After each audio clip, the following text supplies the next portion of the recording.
He likes it.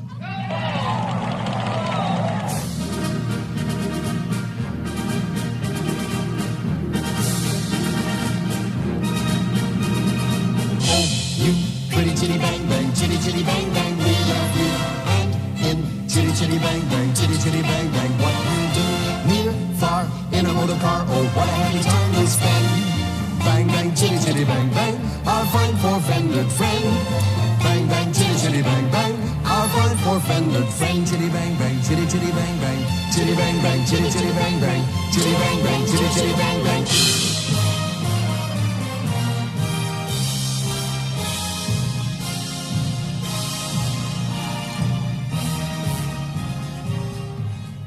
I think it was a couple of years after we had completed Mary Poppins that Cubby Broccoli came to me with this idea.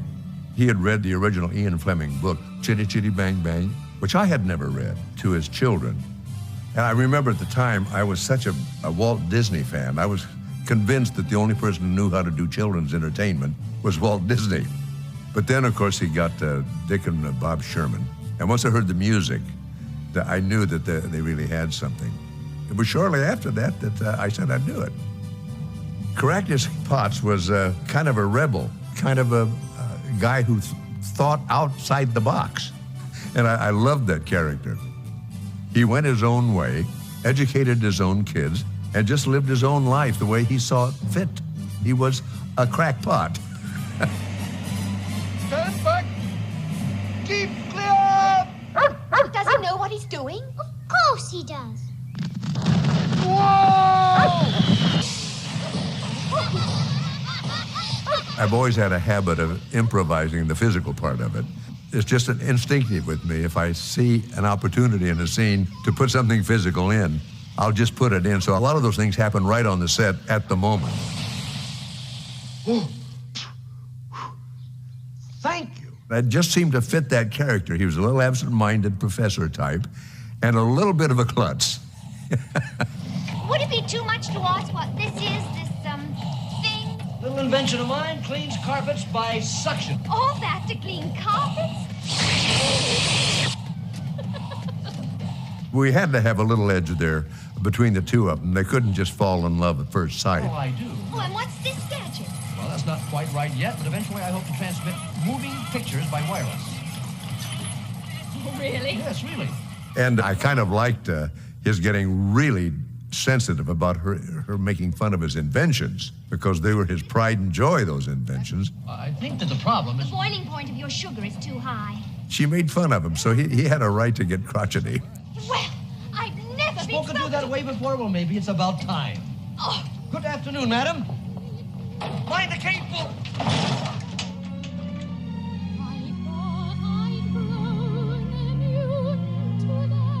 Now, I remember in the book that Caractacus was married. There was no love interest, no love story. So I think bringing Truly Scrumptious in works very well, because we had assumed he was a widower. And they couldn't have picked a better Truly Scrumptious than Sally.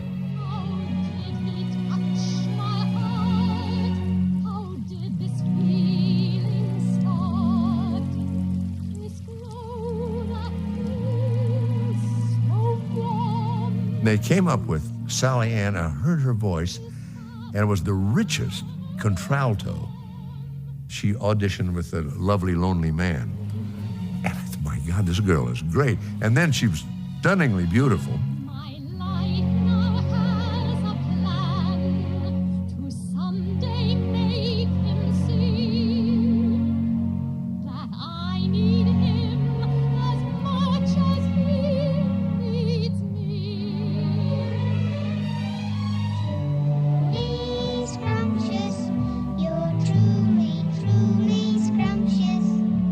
She loved those kids, and they loved her, which I think comes across on the screen. They just thought a great deal of her, and she spent a lot of time with them, between shots, telling stories and playing games during all those long waiting periods. I don't know where they found them, but they were so natural and so good, I could not believe they didn't have any experience. They were both good. Someone's careful to be there for. I have you too. Someone to do for. Miles for. That's all pre-recording and lip syncing, which is not an easy thing to do if you've never done it before, but they were perfect. I don't think they ever had any trouble with it. Ever you're lonesome, I've a happy lot, considering what I've got. It was Roland Emmett, who had worked with Cubby for a long time, who came up with all those crazy inventions, which were just wonderful.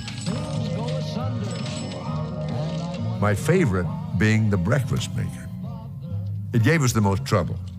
It broke a lot of eggs, threw eggs around the room, dumped plates.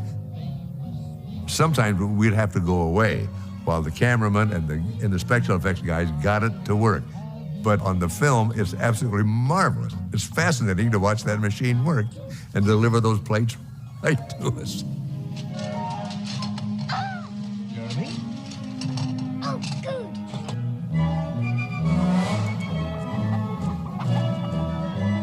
Good afternoon, miss.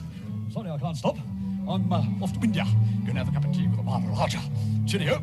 Lionel's one of the funniest men that I ever met in my life, and we became fast friends.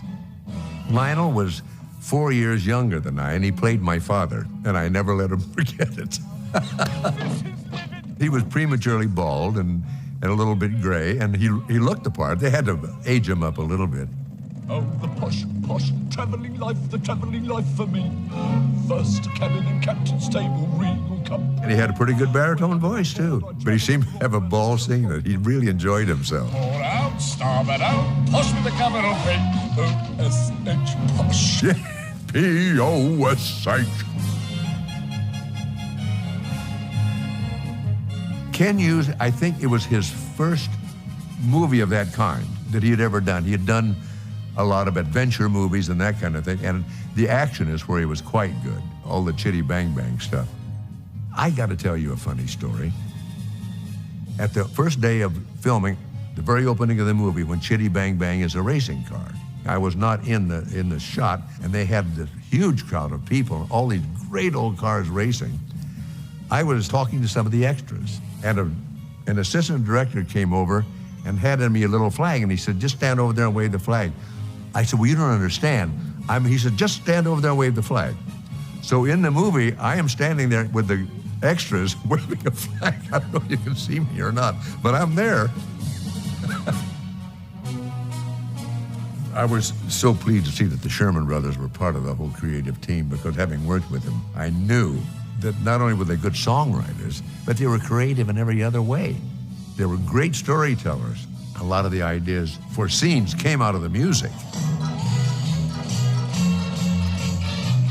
Having worked with me before, they seemed to know what I could do and what I liked to do and what fit me.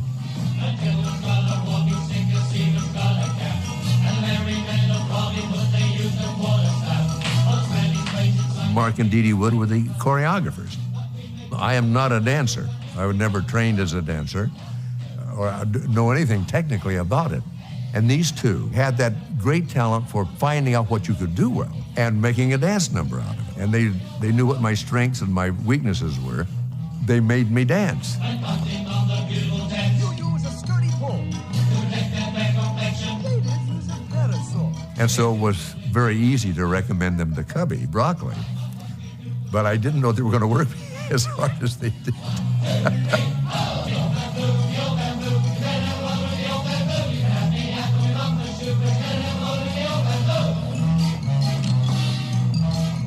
The old bamboo was what they call Morris dancing in Old England. And they found out about Morris dancing and wrote this song based on that. And then, of course, Dee Dee Wood and Mark Bro, the choreographers, looked into Morris dancing, went and did a lot of research on it.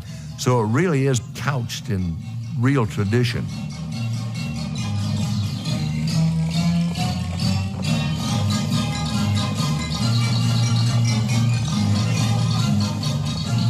That was the hardest number in the picture and probably the hardest dance number I've ever done. The bamboos were bamboos, but they had metal poles inside because we had to vault on them and swing them around. was extremely difficult, and most of those guys were a good 15 years younger than I at the time.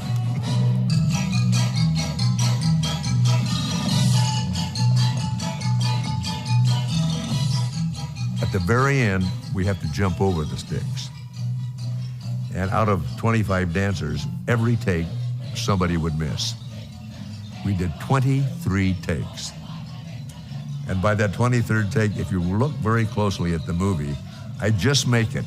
I go, I think it caught on my heel or something. Then we go into a somersault and bounce up. But it looks great on the film. Those English dancers can dance. Remarkable. All those dancers were in all the other numbers. The male dancers particularly were all in the Toot Sweets number. That savory fight. Sally, she was a graceful woman. The only movement we did together was the Toot Sweets number. That's the only dancing we did together. She was very good at it.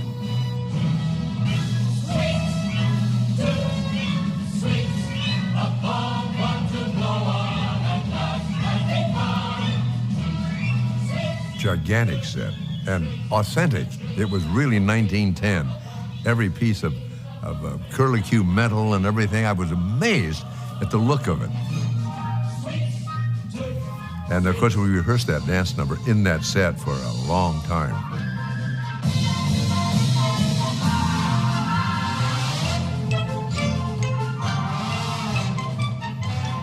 That dance number was a lot tougher than it looked. Hanging onto those trays, the centrifugal force alone was enough to throw you right out of the room. But I had a strange thing happen. I'm not being a professional dancer and a little older, I didn't warm up like the other dancers did. I didn't get out there and stretch and everything. And at one point we were spinning around on the cookie trays and we did a kick backward. Well, I kicked backward and I felt something pop and I didn't know what it was.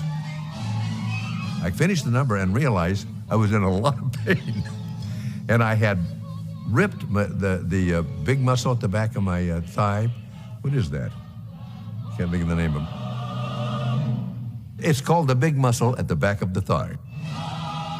And I was out of dancing for about 6 weeks. I had to go get it bound up, so we shot around it. We did other non-dancing things.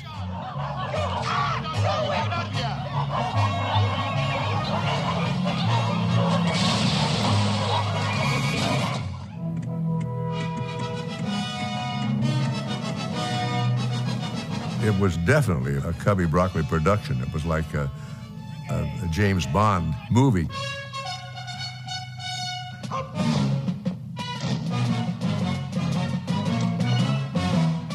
Ken Adams was there, who did wonderful special work for all the Bond pictures.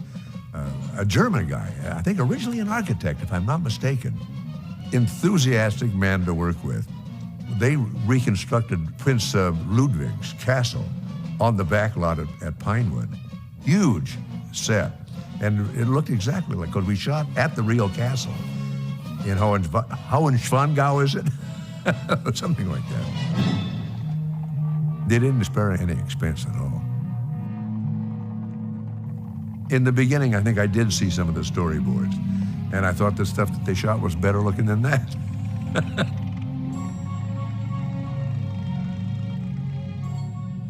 Ken Adams designed the car. It looked authentic without actually resembling any car that ever existed. There was nothing fake about it. The joinery and the wood, everything was gorgeous. It had that beautiful classic boat back on it. And I like the way in the movie you see Caractacus Potts taking a boat out into the barn and he rips the head of the fireplace off. Well, Lionel is saying, and the big brown bear came. Came lolloping over the mountain. I'll never forget.